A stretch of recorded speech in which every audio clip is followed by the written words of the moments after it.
Holy guacamole, it is August, and what a wild roller coaster ride of a month that's going to be energetically. So hang on, we're going to talk about the energies of this month, the intensity of this month, the things that are coming through, and how you can most optimally find your center, find your balance, maintain your equilibrium, and ride the wave, ride the roller coaster, weather the huge energetic storms. And yes, it has been a wacky 2020. It is a wild world right now, and will continue to be going through the rest of 2020. But we are here, and welcome. And okay, 2020 August forecast. Here we are. So the two images, the two visions I get, and go with whichever resonates with you most. One is being on a wacky, crazy, wild roller coaster ride and needing to maintain your equilibrium and your center and your balance no matter what that ride is doing. The other image that I get is of a boat out on the ocean, and the seas are really big and wild, and again, there's an opportunity while you're out there that no matter what is going on with the ocean and the weather and anything or anyone else around you, to find your center, to maintain your balance, to maintain your equilibrium as you weather the high seas and the storm. So we're going to talk a little bit about, or more than a little bit, about how to do that, and also, again, what to expect energetically this month. Another important aspect of this month is discernment, and also standing in your personal power, right? Being empowered and standing in your personal power. So there's an opportunity this month.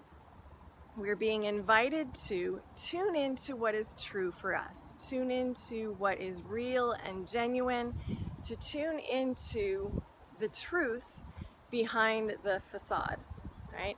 And we're going to talk a lot more about that into August, and especially in September and October, about truth.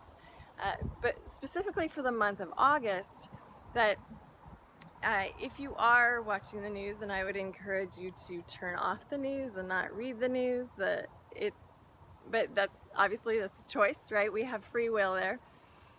But to be really discerning and to tune in to whatever you are seeing, hearing, reading, being told about what is true for you, what resonates with you, what you are in alignment with, and to ask your inner self, to ask your higher self, to tune into your soul, to tune into your guides and angels about what is real for you, right? Because there are, without getting too sidetracked, there are many different realities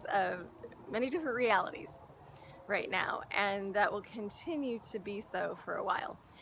The second piece, again, is standing in your personal power, right?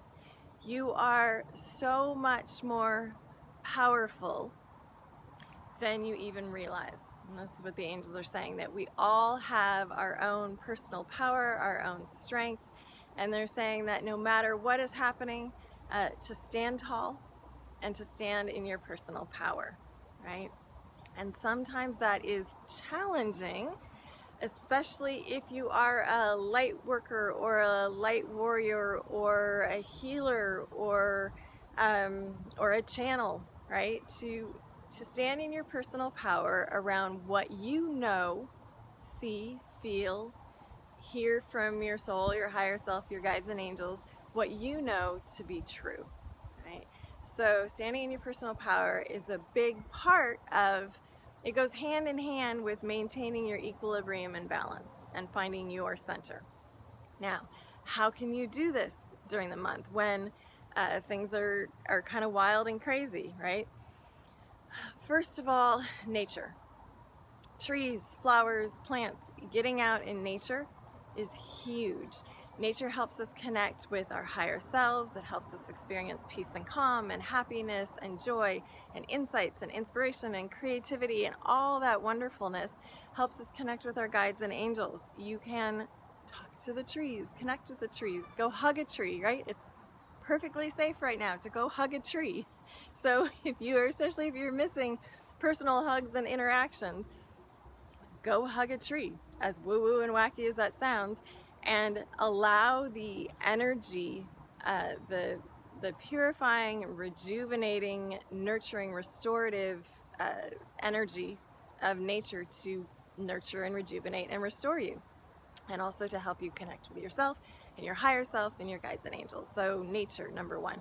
And I know we've talked about this before. It's especially important now with everything that is going on in the world. And depending on where you live and what season it is, nature might be different for you.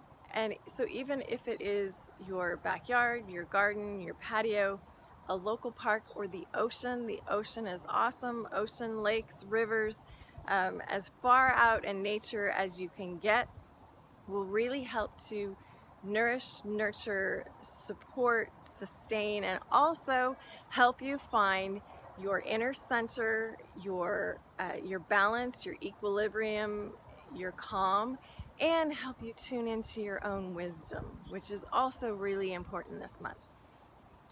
Second piece or second way to do this, to find that inner peace and to find that divine connection, is meditation.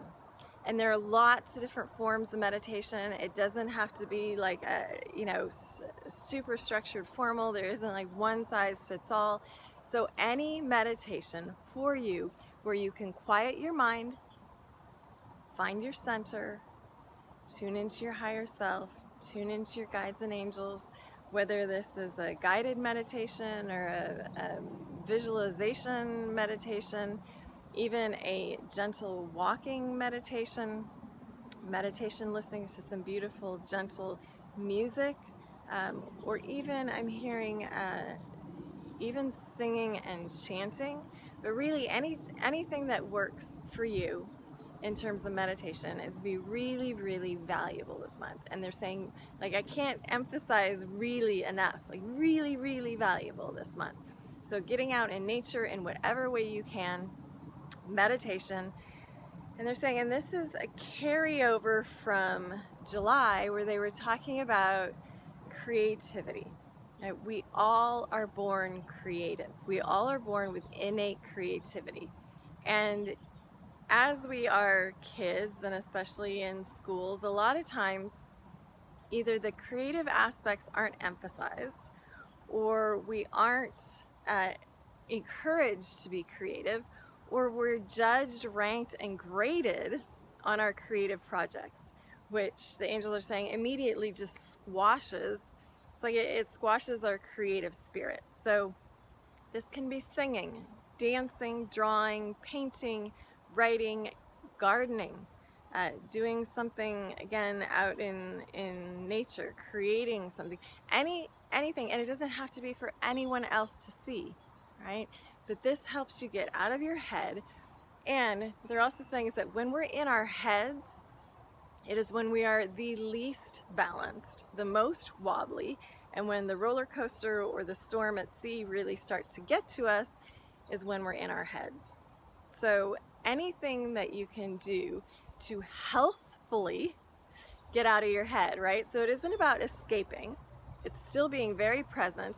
And I would say grounding, but if you're on a roller coaster, it's pretty hard to ground, right?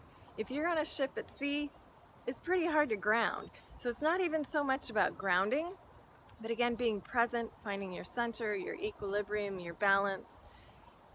And when we are in our heads, that's very, very challenging.